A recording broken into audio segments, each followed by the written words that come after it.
can't criticize Israel without the constant bombardment of anti-Semitic. Hi, welcome to my site. I'm Dana Durnford. Helen Thomas recently said that all Jews should go back to their land. The land is not Palestine. The land he came from is Germany and Poland. She's 100% correct. What Israel done was they took every degenerate Jew on the street and said, I'll give you a home, in the West Bank of course, in a settlement, and I'll give you $50,000 cash, or if you come to our new country, Israel. Because that's a new country. Israel went to Palestine, the first thing they done was started a genocide, and it's been going steady ever since. No one can deny that, okay? All the Israel spokesmen who get out there and say Israel, there is no humanitarian crisis in Israel, that's absolutely barbaric for anybody to act and speak that way. That's barbaric. I live in a town around 25,000 people. Now I went to my grocery superstore, and it takes around 140 transport trucks to fill up that store. I said, can you imagine a store feeding, with 100 transport truck load of material, feeding 1.6 million people? He said, Dana, absolutely no way. It's inconceivable to even consider it. It wouldn't even do a city block in reality. So how can Israel, no humanitarian crisis, because they ship in 75 to tops 100 trucks, transport truck loads a day, when that won't even fill up one supermarket? That's how stupid they think you are. That's how brainwashed and mindless they really think you are. They think you can't put 2 and 2 together and come up with 22. Because that's what's really going on, isn't it?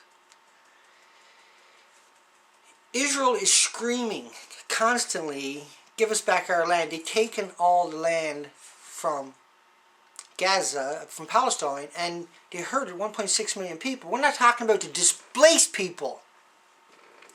We're not talking about all the people that have been displaced, the millions that have been displaced. We're talking about what's there. Excuse me. 1.6 million in a 7 by 27 mile death trap. The walls around it have guns mounted on it that are controlled from a base deep inside of Israel with high caliber, 50 caliber weapons on the top of this thing, controlled by a bunch of women that shoot people remote control. Israel is the 4th biggest exporter of weapons on the planet. They are a society that is militarized. Their media is militarized, and it fails horribly. The Jerusalem Post is absolutely, the way they write their articles, with so much venom and hate and so much pride in what they do, it's beyond anything I can imagine. That shows you fear. Putting out a video about Israel, you automatically become anti-Semitic for criticizing Israel. You can criticize any other country, and I have 1,200 times, and there's no one going to say I was anti-Canadian or anti-whatever. Anti-Semitic is an actual attack. It's a way to demonize anybody who criticizes Israel. You can't criticize Israel without the constant bombardment of anti-Semitic, because you criticized Israel. God's chosen ones, God's nutty ones. The people who are willing to destroy the planet so they can have Jerusalem, because they think that the world should turn on Jews. First Jews were scattered, then they all came back and gathered. Well, they gathered because Israel took $15 million a day from United States taxpayers and bombarded their senators with 7,500 lobbyists, which didn't allow the senators to deal with their country, only with lobbyists from the Israel Air Pack. That's destroying that country. That's how self-centered and greedy these people really are. Because they're not using the money to help themselves humanitarian-wise. They're using it to fulfill a prophecy. An absolutely nutty prophecy that the whole world should turn on them for some reason, because they created hate. Why would anybody turn on anybody?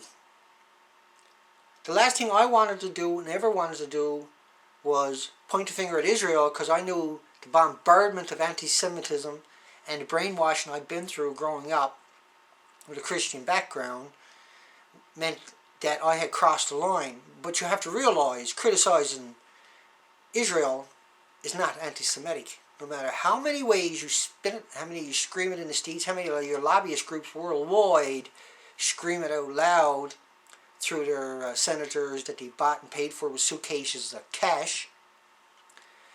Helen Thomas made an extremely important point, and that's why she is being attacked. She pointed very clearly out the first day that Obama was in the office. She asked him, does anybody in the Middle East have nuclear weapons? And Obama said, Helen, this is my first day in the office. And he said, where's Sam from the Huffington Post? Where's Sam from the Huffington Post? Was his reply to Helen Thomas when she asked, was there any country in the Middle East that had nuclear weapons that he was aware of? He asked, where was the fluff machine, Sam from the fluff machine, the Huffington Post? No reporter asks the hard questions. They all capitulate to Israel's lobbyists. They're bought and paid for. They're the spin machine. They're the third arm of Israel. Israel can count on the media. We've seen the antics of people like Glenn Beck, Bill O'Reilly, Sean Hannity, and all these other Zionist puppets. I absolutely agree with Helen Thomas that Israel should go back to Poland and should go back to Germany. That's where you came from. You went to Israel and immediately committed a genocide against the Palestinians that you haven't stopped in the last 43 years. In particular, you have gone bananas. The world is sick of this. We don't hate you. We want to imprison you and punish you and correct your devious, nefarious behavior. You're not a team player. You take $15 million a day from American taxpayers, plus your 7,500 lobbyists bombarding the senators so that nothing happens in that country without Israel's approval. That's absolutely treasonous. That's probably the worst thing you could ever do to any country is take over their Senate, take over their government, take over their banking. Helen Thomas spoke the truth, and the backlash from it, allegedly she apologized, but she only apologized with a half heart, because she believed what she said. She's seen 10 presidents. She's seen the way they all capitulated to Israel's lobbyists. She's seen Israel lobbyists, most likely, was the people that put them in power. We see the Jerusalem Post brag how the Jews will not be voting Obama in next year to be another president, because the Jews won't be putting him in the office. You're talking about a country way over there controlling a superpower like America. Israel, 240 F-16 fighter jets. They got 4,500 tanks, Black Hawk helicopters. They got a direct line to the weapon manufacturers to buy weapons. That's the only country in the world can buy weapons directly from the U.S. manufacturers. They are also the fourth biggest weapons exporter. They are a bag of misery on this planet. They should be going back to Germany, but they know in Germany they won't be able to get away with any kind of apartheid actions like this. That would be their downfall. Jews are all over the world, okay? There's no such thing as wiping out the Jews. You got 300,000 in one country, 100,000 in another country. The Jews are everywhere. You own most of the media. How the hell could anybody ever get rid of the Jews? And why would we want to? We want the world to try to heal and start healing. But you don't care about that. You have a prophecy that the world will turn on you, even if you've got to create it yourself. And it doesn't matter because you all go to heaven in your ideas, in your opinions, in your indoctrination. 500,000 settlers. These are extremists. These are degenerates you took off the streets around the world that couldn't make it anywhere, and you gave them a $250,000 house and $50,000 to get going, and then grant and subsidies, and you paid them to stay home and be more extreme, to study the Bible, to push the Torah, the Torah, you should rip the name off that and put my camp on it, okay? I get you. I get you. You want to destroy, you want the world to turn on you to fulfill a prophecy in order to control the population of the planet. It's got nothing to do with, the Israeli people are being used as puppets. They're indoctrinated over generations with lunatic parents who are paid to stay home and do nothing but scream verses out of the Torah. So the kids are growing up with that. They're screaming that in the schools, and other kids who are not indoctrinated and through a family program where there's 1 million Israelis are paid to sit home and study the book. That's bankrupting the country. It's absolutely barbaric what you got done. Best wishes, you and your loved ones.